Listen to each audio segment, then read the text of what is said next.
Ciao, oggi sono iper felice perché ho finito un progetto molto impegnativo e vabbè, è la caserma dei Ghostbusters, chiaramente come avrete visto nel titolo e nell'anteprima, in scala 1:6. Per la verità aspettavo da tanto che qualcuno me la commissionasse e anzi, tra l'altro ho approfittato per farla anche per me, ma piccolina, in scala 1:18, ma di questo ne parleremo in un altro video.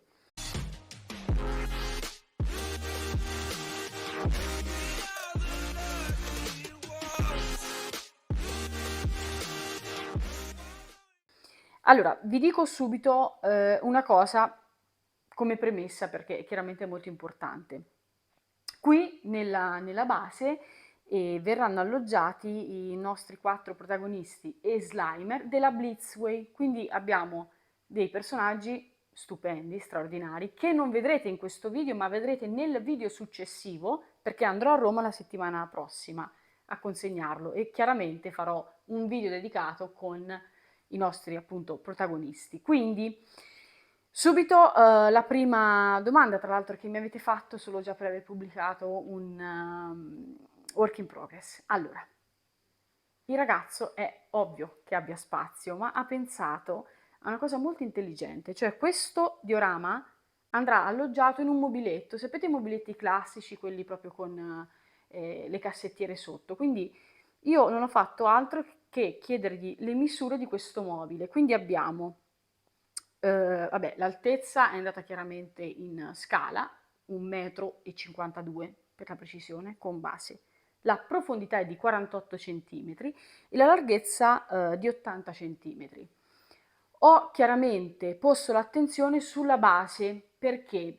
Perché il diorama nasce non per fare la caserma di Ghostbusters e quindi anche per svilupparla diciamo in profondità, ma per alloggiare i nostri protagonisti, per cui tutto lo spazio che voi vedete qui, la consistenza, diciamo anche il mio lavoro che c'è dietro, perché poi ho messo lo stucco, no? Tra una mattonella e l'altra, perché questo insomma deve poi alloggiare i nostri protagonisti, è fatta apposta, è tutto voluto, perché questa sarà la zona centrale e nevralgica quindi del nostro diorama. Poi quello che sono andata a creare chiaramente intorno, visto che avevo lo spazio, è stata anche tutta l'altezza, quindi è un diorama sviluppato assolutamente in altezza e non chiaramente in profondità. Quindi lo so che c'è pochissima profondità per la precisione. La parte più profonda è questa del tetto che voi vedete, ma poi la parte delle, diciamo, dei mattoncini laterali è pochissima. Considerate se questa è la mia mano, adesso non mi ricordo, ma mi sembra che siano 8 centimetri. Ma questo perché?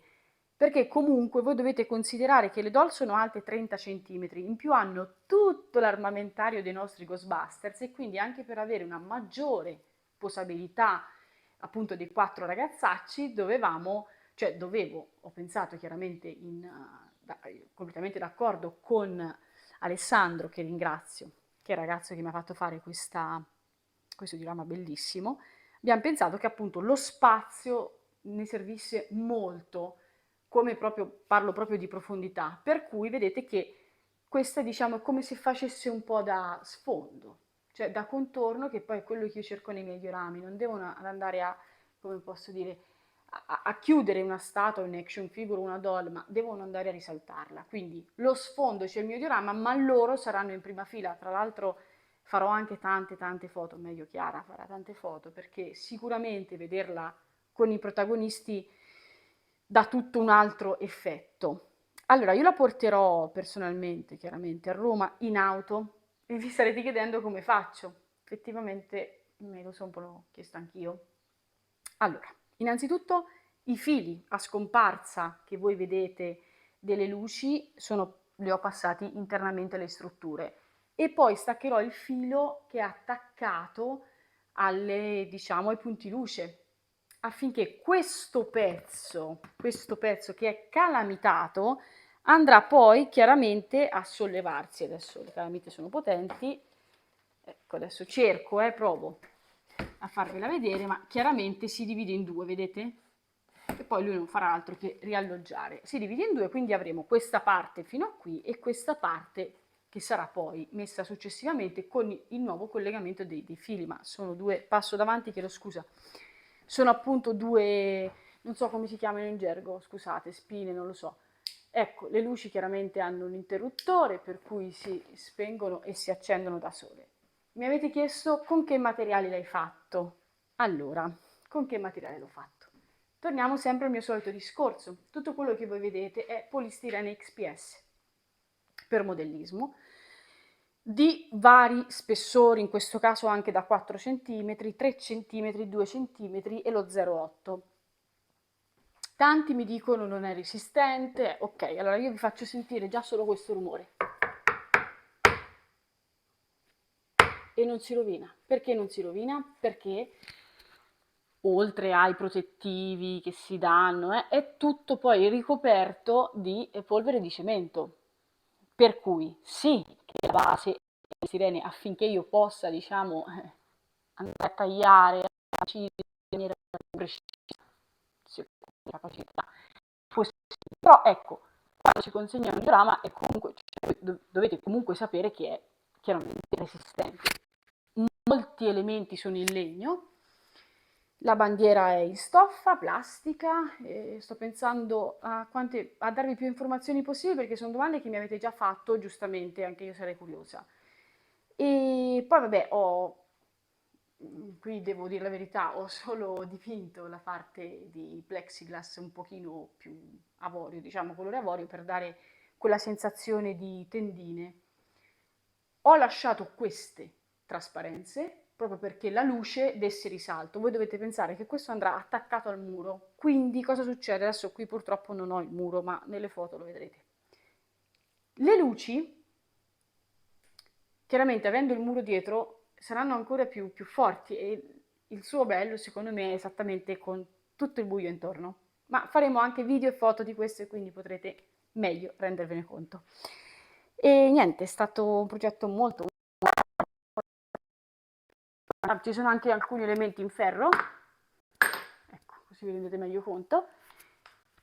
E cos'altro dire?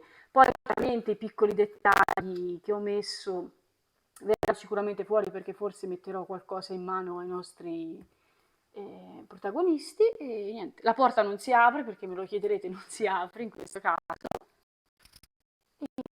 Ecco fatto, sì, sì. Si può anche avere, questo è molto importante perché me l'avete chiesto, si può anche avere una sola parte. Cioè, se uno mi dice, Vane, non ho lo spazio, però, per esempio, lo spazio per la base lo si ha, perché so che siete in molti ad avere quei bellissimi Ghostbusters di scala 1,6, chiaramente si può avere anche solo la prima parte, quindi fino a qui, anche lì con luci, poi se uno dice voglio la porta aperta, cioè voi dovete considerare che quello che io vi propongo nel mio canale YouTube è già venduto, capito? Ma quindi in accordo con chi me l'ha chiesto, in base a tanti fattori che poi spiegherò se mi contatterete.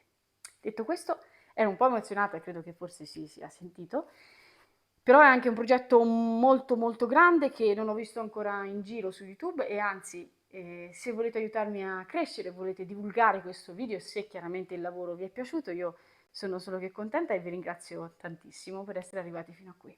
Ciao!